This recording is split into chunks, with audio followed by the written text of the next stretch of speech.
Now that I've got the ball of clay centered on the wheel, I'm ready to open it.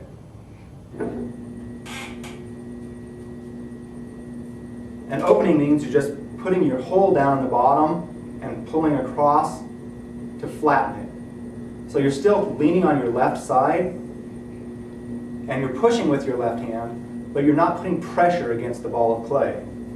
You're just using that left hand as a guide. You're going to use your right hand and you're going to come down with your index finger and you're going to push right on the top. You're going to make a little dent. Now in that dent, I'm going to put some water.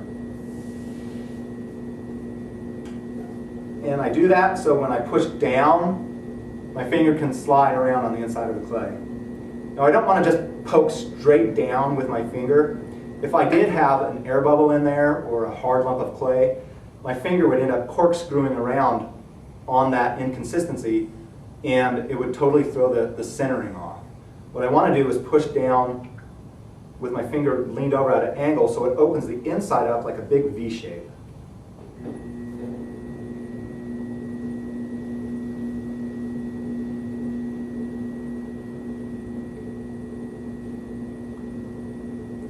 Now I've got it opened, I need to measure the amount of clay I have left in the bottom of the pot.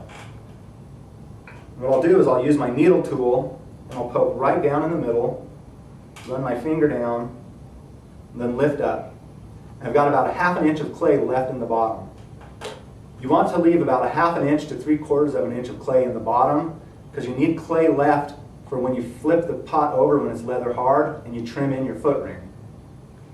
So now I'm going to seal that hole up just by putting a little pressure on it.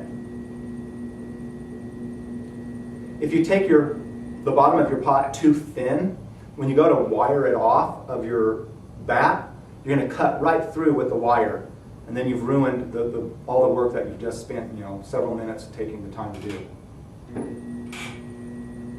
So now I'm going to open it flat across the bottom, and all I'm doing is with my left hand still on here, I'm pinching my finger back towards the palm of my hand.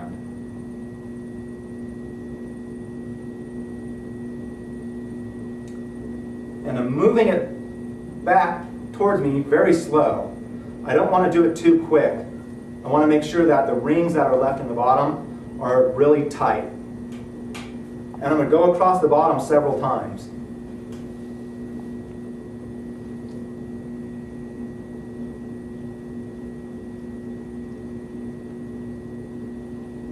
The reason I want to